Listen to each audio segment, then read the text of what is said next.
Hello, and welcome to another episode of Thoroughly Thriving, where we're putting human back in human capital solutions. On today's episode, we're going to hear from an industry leader where they're sharing their thoughts, feedback, and perspective on what's happening in today's world of work. Well, let's stay tuned and perk our ears up for another exciting episode.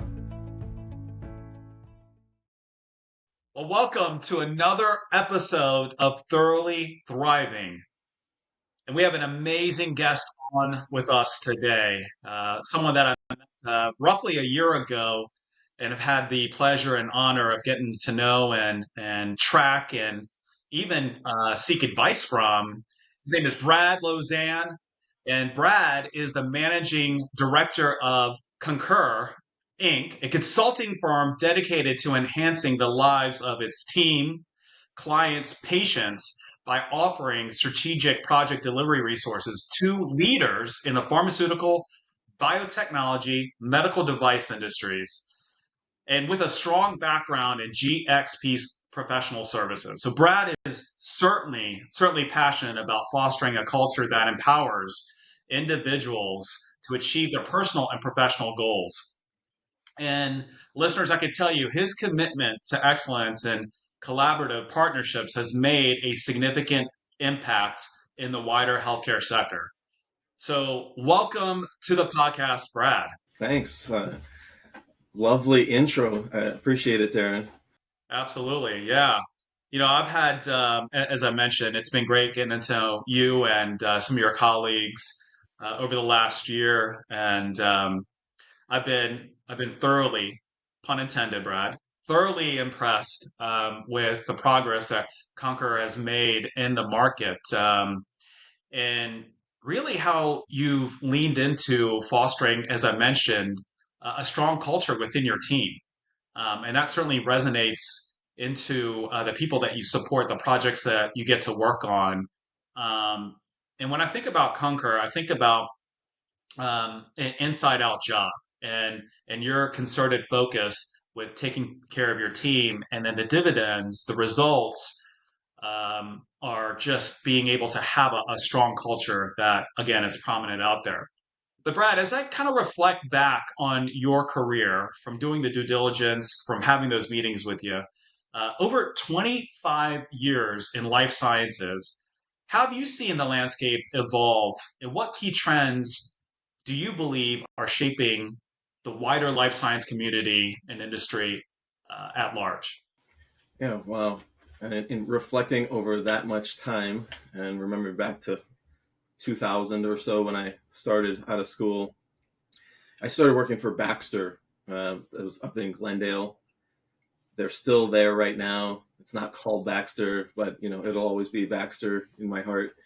And back then, we produced drugs that are derived from human plasma source material.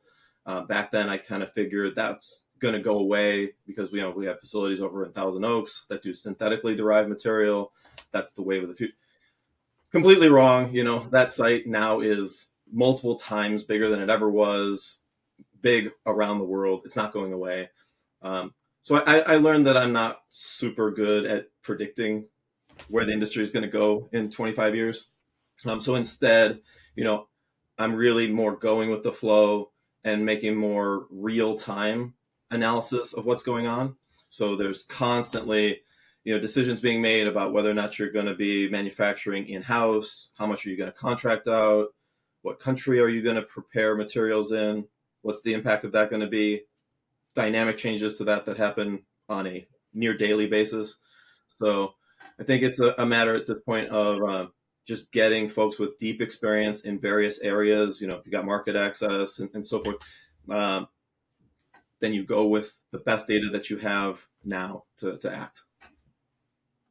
I love it. I think that I love your transparency and honesty about being able to make real-time decisions. And I think we're living in a time right now, to your point, where day to day, sometimes things are changing, and evolving beyond what we can expect, Brad. And but I love your perspective around, your heart being involved in it and really taking a look day by day. Now, as obviously, managing director at Concur, what strategies maybe are some of the key things that you guys use organizationally to implement driving project success for your clients? And then, ultimately, how are you measuring success right now? Different than it was before? Is it, really dependent upon the client? It's a little bit about, how you guys work overall. We do a lot of user representative work where the user doesn't have sufficient in-house staff, whether it's for engineering or project management. And so, we get very embedded in understanding the client's systems and how to make them successful. They range on a really wide range of maturity curves themselves of no project management systems in place all the way to an in-house design system that then we go in and become an expert with their in-house design system and kind of meet them at the curve of wherever they are.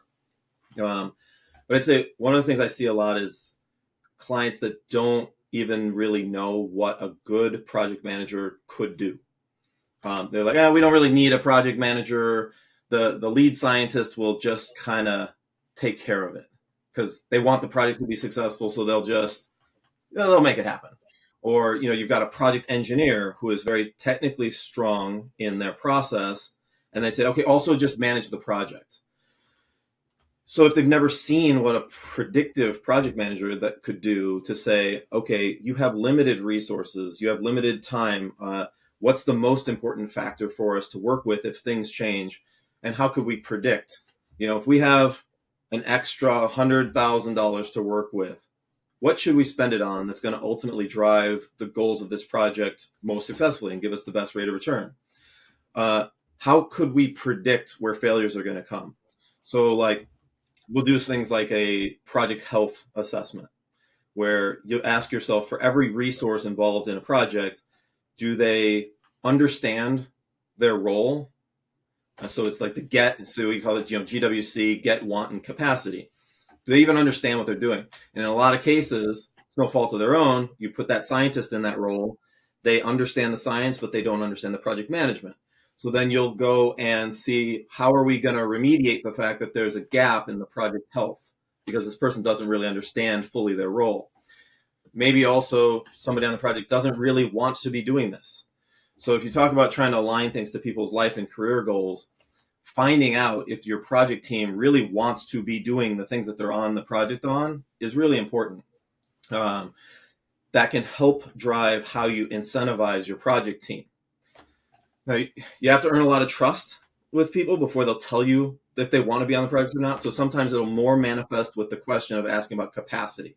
So when you ask people if they have enough time to give to the project, sometimes it's true. They'll tell you, I work in manufacturing, I'm working on real-time things, and this project that you're doing is a secondary priority.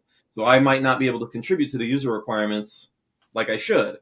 Or they'll just say that they don't have enough capacity, right? And ultimately you'll find it's really that they don't want to be doing this thing, and you can craft strategies, for that. So. Yeah, that's great.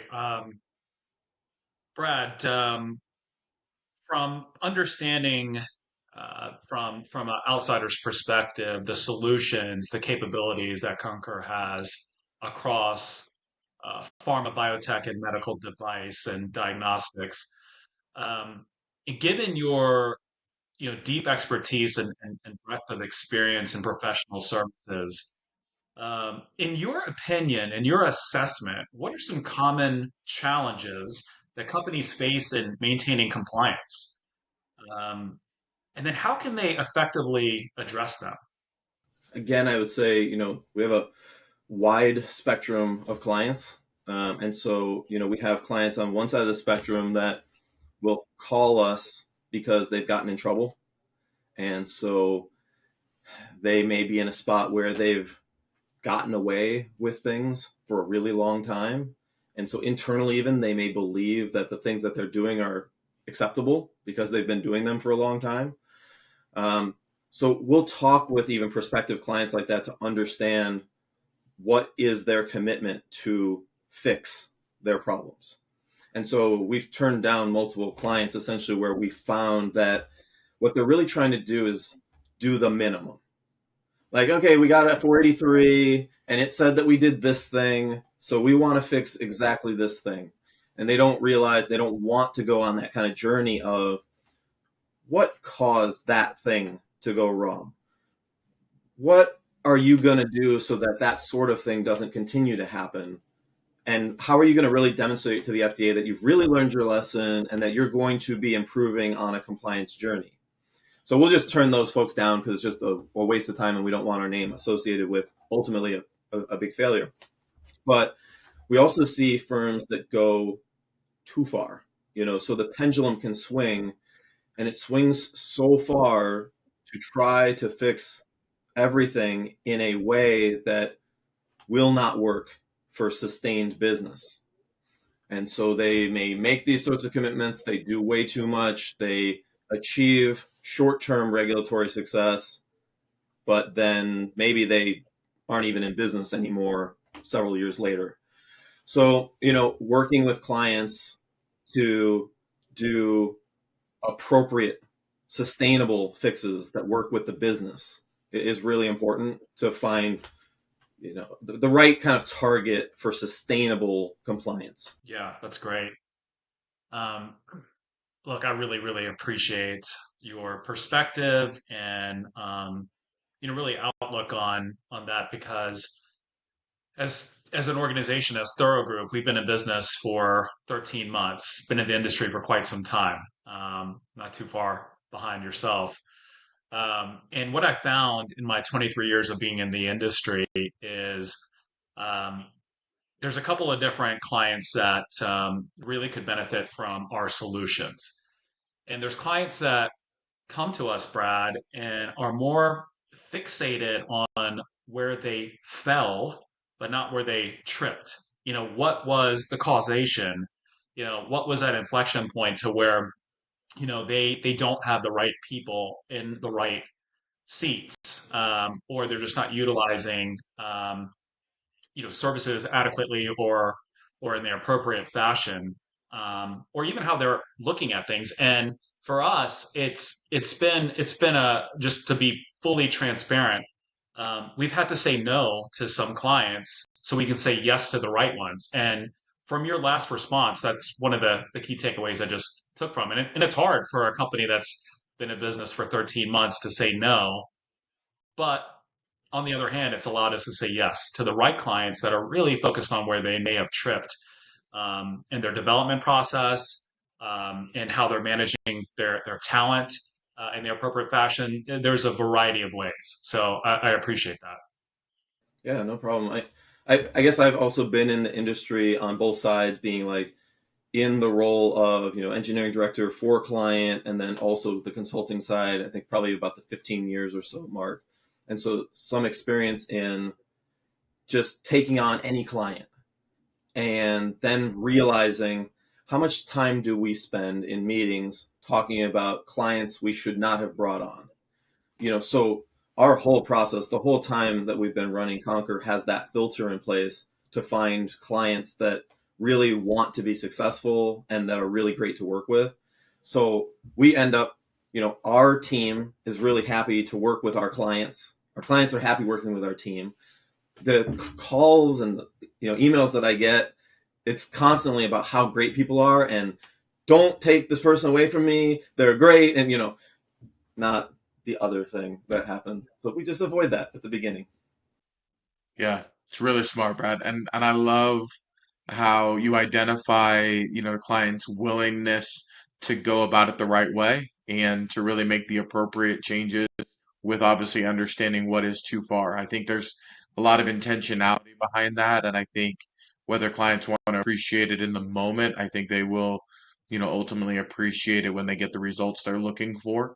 And I think that's something that marks your culture overall is that intentionality, right? I think that's something that we've noticed in our interactions with your team is that you've really, emphasized the culture that enables the individuals on your team, but even the clients you work with to really reach their career goals, their life goals. There's very much a culture that you've established around that. Can you tell us a little bit about some of the initiatives you found most effective in building a great culture within your organization? I think it starts with, establishing what your core values are and really believing in those, and then making those core values a key element of your hiring process, so that you really are making sure that the people that you bring in are aligned with that. So for us, it's really important. I mean, I've had this experience for a long time now of people who really want to make a difference in the industry, and they have a reason and a drive for this industry. That's important to find, versus the person who will just leave because somebody in oil and gas is going to offer a few dollars more to bring the price of gas down a penny or something, right? So our folks are dedicated. It's like their whole life experience is in our industry. They learn more and more about it and so forth. The other big element is kind of just how people are motivated. And so there's nothing wrong with being driven as an individual and saying, like, the strongest individual is going to be recognized and rewarded. And so there are companies out there that are very successful, and people very successful in organizations like that. They're competitive, they get results, but it going in that these people you're working with you're going to be competing with them. So then that's fine. For us, we don't like that, and that's just not how I'm driven. And so, our culture is, we're looking for people who are very team oriented, and they want to contribute to making the team better. And it doesn't mean that they're not doing a great job. It's just they recognize the way I'm going to do a great job is I'm providing great service to my client. Oh, I'm getting questions from a more junior person who I'm kind of informally mentoring, and so I help them. I'm contributing in a lot of different ways to the overall team being successful. And then from the company side, we then have to recognize that.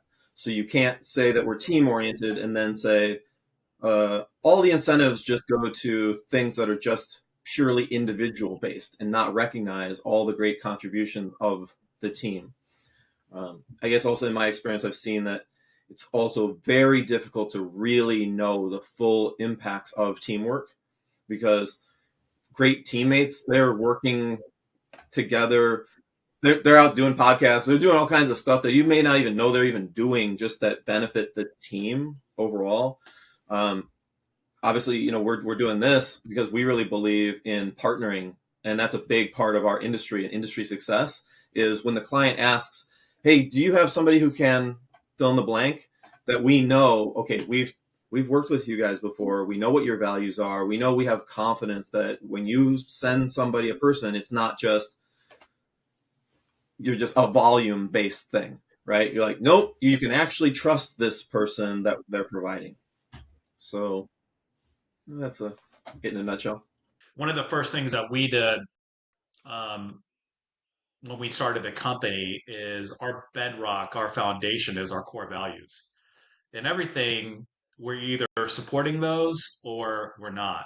And when something's askew, something is off kilter, we can typically have a direct correlation to something that didn't align with our core values. So they truly are a North Star. It's not just something that we put up on the walls, or something that we preach about.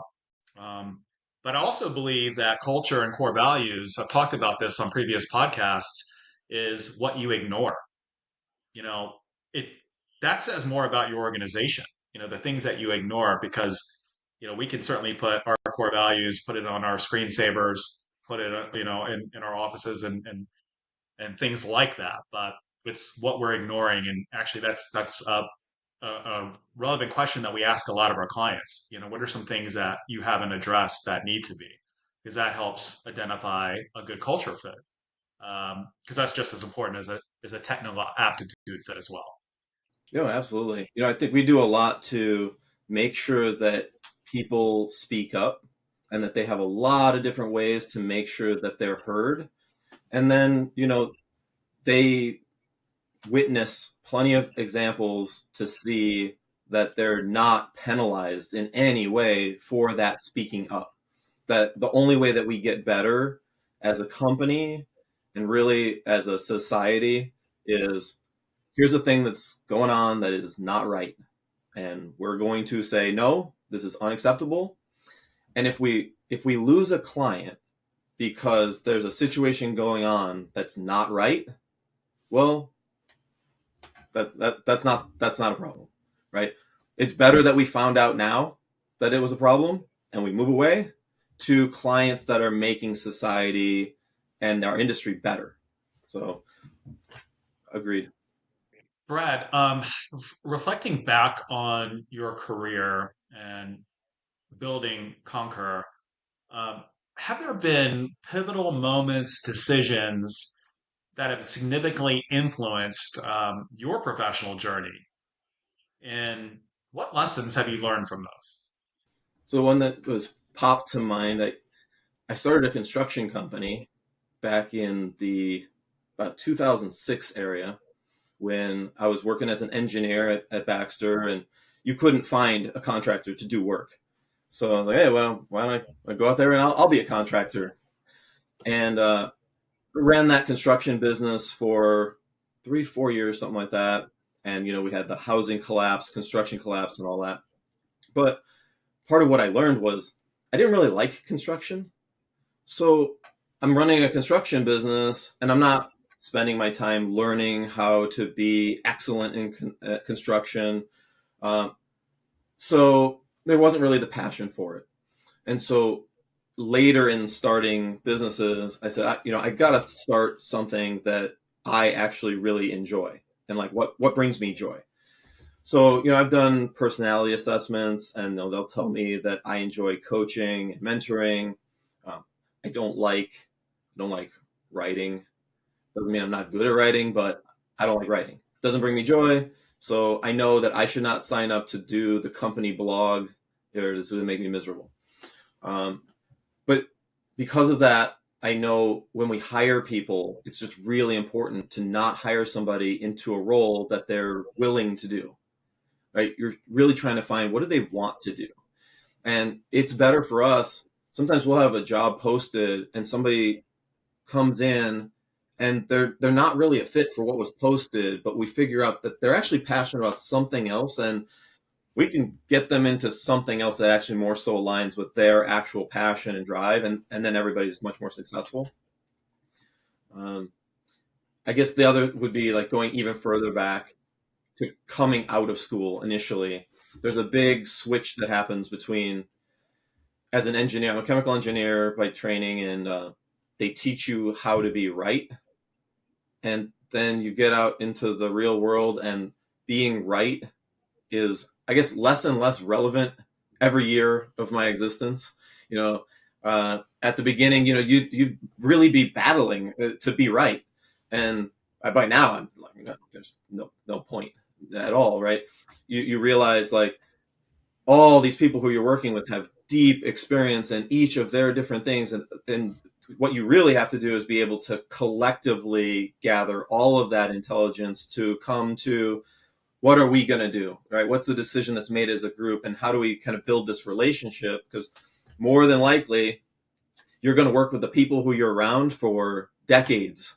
So who cares about exactly what happens with this deviation that we're investigating right now versus did I build a relationship so that I can understand these folks on many other things to come? I love the perspective, Brad, and I love I can hear even in your voice the culture that you guys have built of continuity, of collaboration, of really getting the right people in the right places, and you as a leader being passionate about not just the execution of the project, but ensuring that your people are being, directed into places where they can flourish, where they can thrive.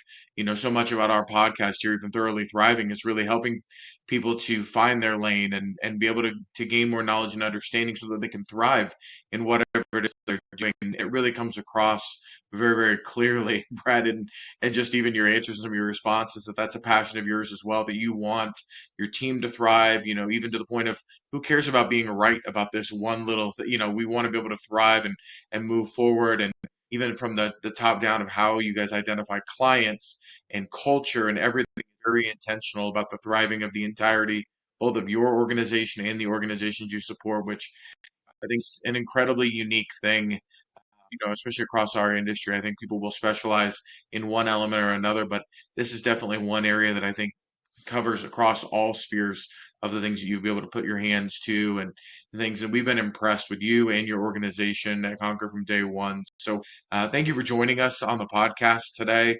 If you've enjoyed this, please like it and share it.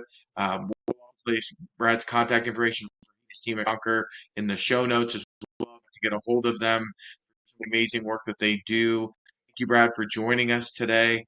We really appreciate your time. And as we like to say at the end of every podcast, and Brad, you reminded us heavily today that we really only thoroughly thrive when we work as one, when we win as one. Thanks for joining us today.